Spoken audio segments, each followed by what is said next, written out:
Livro A Experiência da Mesa, capítulo 2, parte 2. Cresci indo à igreja e ao longo dos anos ouvi várias pessoas ensinarem sobre o tabernáculo.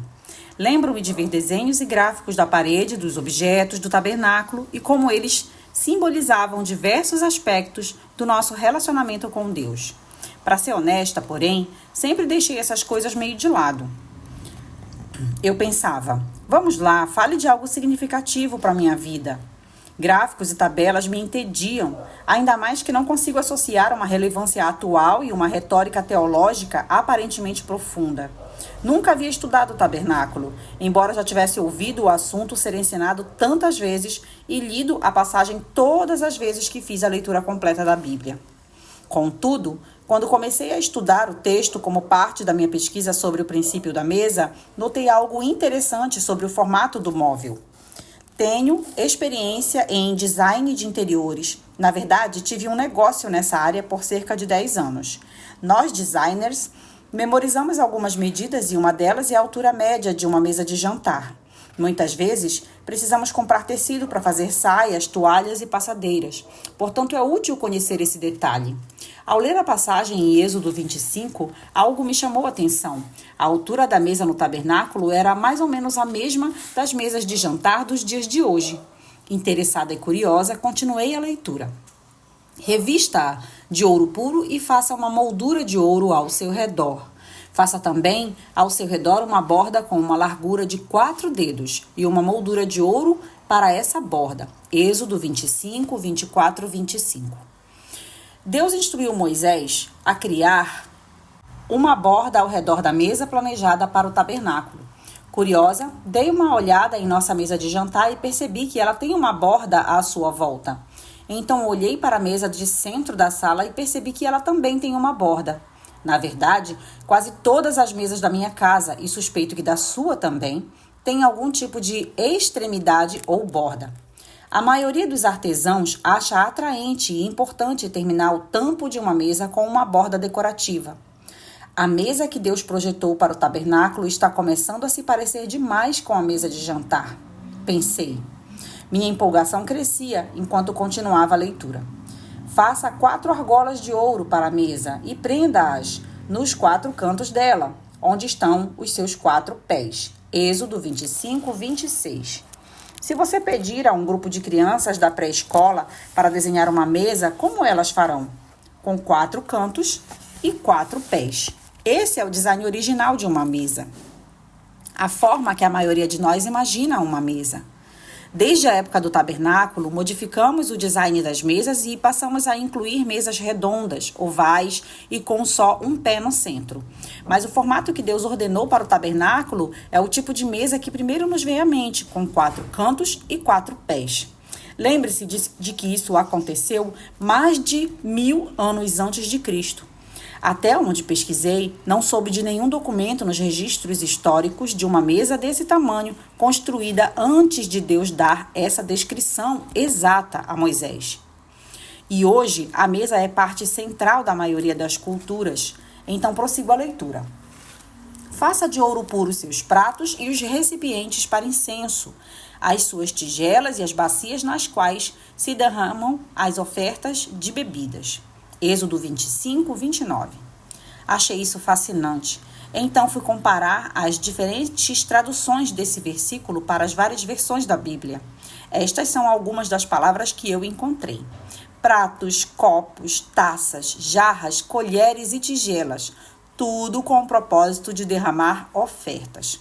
O sacerdote retirava o sangue de um cordeiro sacrificado e usava esses utensílios para derramá-lo como oferta a Deus. Pensei, são objetos semelhantes aos que usamos em nossas mesas para as refeições. Ao me recordar das figuras e dos gráficos do tabernáculo que eu vira antes, não me lembro de uma mesa posta com pratos. Então, olhei em alguns livros de referência e as várias ilustrações da mesa do tabernáculo. Na maioria delas, a mesa não tem pratos, tigelas, taças nem colheres. Uma gravura trazia uma jarra ao lado de um prato com pães sírios empilhados nele.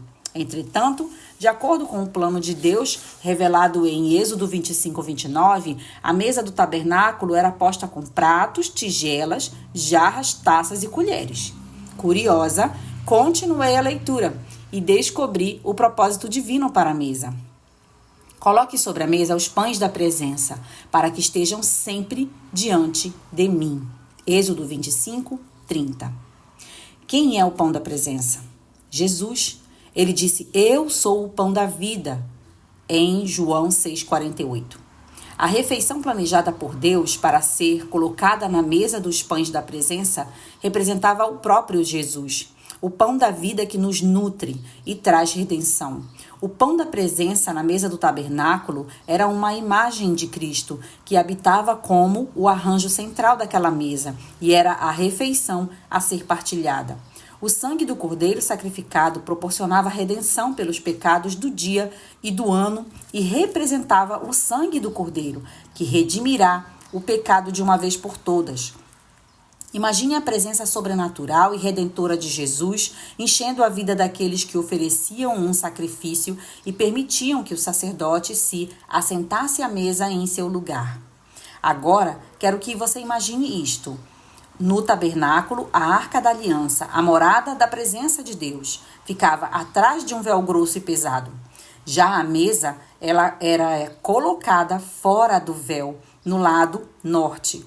Deus disse a Moisés, coloque na mesa, diante de mim, o pão da presença, a presença que trará redenção. Os sacerdotes que ministravam todos os dias no tabernáculo não conseguiam ver a Arca da Aliança, que a glória que pairava sobre ela, pois ficava oculta atrás do véu.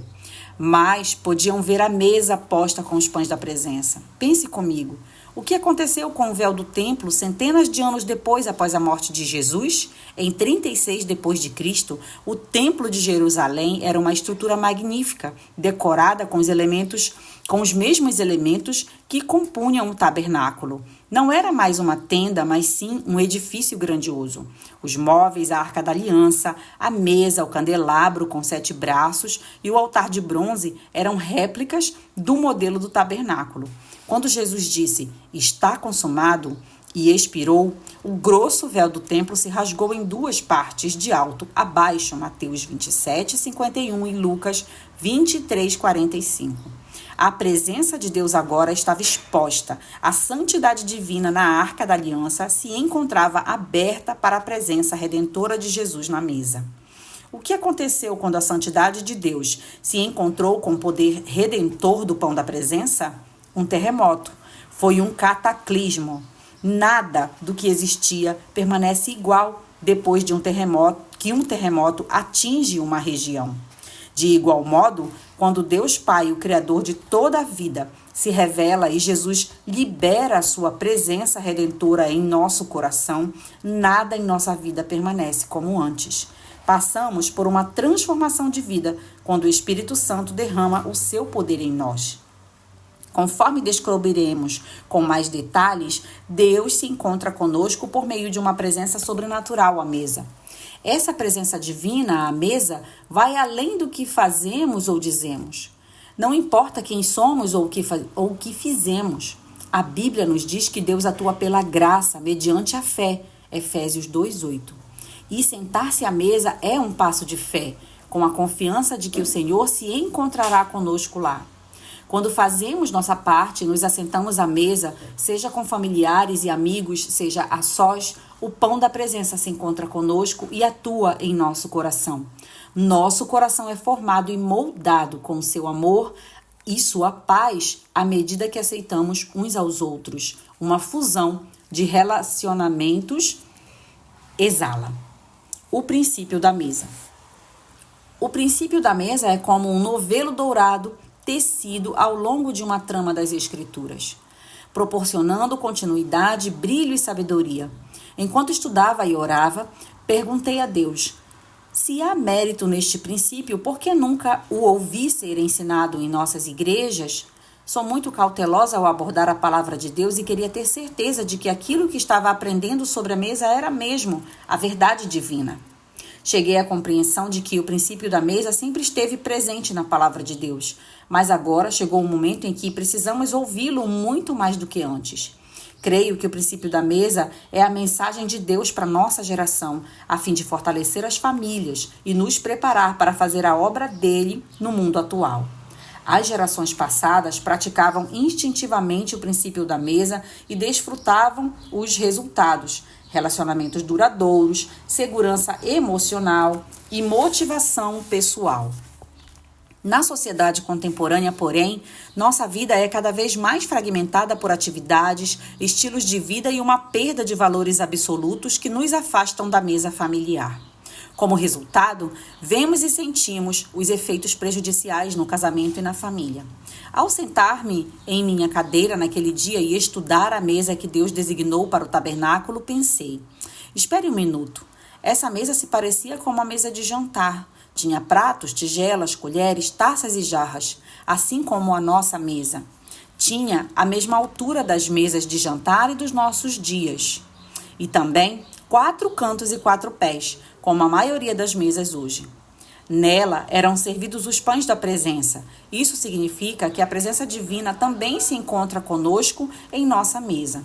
É claro que a mesa dos pães da presença no tabernáculo não era uma mesa de jantar. Os sacerdotes não se reuniam ao redor da mesa e jantavam juntos. Não me entenda mal. O que Deus está dando aqui é um princípio, não uma instrução. Permita-me fazer uma pausa e esclarecer a diferença. A instrução lhe diz como fazer algo passo a passo. É específico a uma tarefa particular e não pode ser transferido para outras partes da sua vida. Por exemplo, não é possível usar a instrução de como fazer um bolo para ajudá-lo a baixar um programa de computador. Quando você segue instruções para realizar uma tarefa, não compreende o raciocínio por trás delas. Apenas faz exatamente o que lhe mandam e obtém o resultado desejado. Já o princípio é uma verdade que lhe permite usar a razão. O raciocínio leva a uma série de maneiras de colocar o princípio em prática. Um princípio, portanto, pode ser aplicado a diversas áreas da vida. Um exemplo de princípio bíblico é que você colhe aquilo que semeia, Gálatas 6:7. Embora seja um termo agrícola, o versículo não está nos instruindo sobre como plantar. Trata-se de um princípio ilustrativo de que só crescerá aquilo que for plantado. Assim, aplicando essa compreensão ao princípio da mesa, percebemos que Deus não está nos dando instruções específicas de como construir mesas para o nosso lar. Você não precisa fazer uma mesa de madeira de acácia com 70 centímetros de altura e colocar pratos de ouro em cima dela.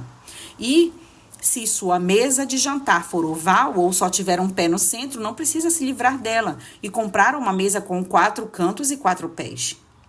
Mas o que continuaremos a aprender ao estudar as Escrituras e descobrir sobre o princípio da mesa é isto: 2 pontos. O plano original de Deus para a mesa tinha a concepção das mesas de jantar que você e eu temos em casa. Ao colocarmos em prática o princípio da mesa, alimentaremos o corpo e o espírito à mesa, com a presença redentora de Cristo. Até o próximo áudio.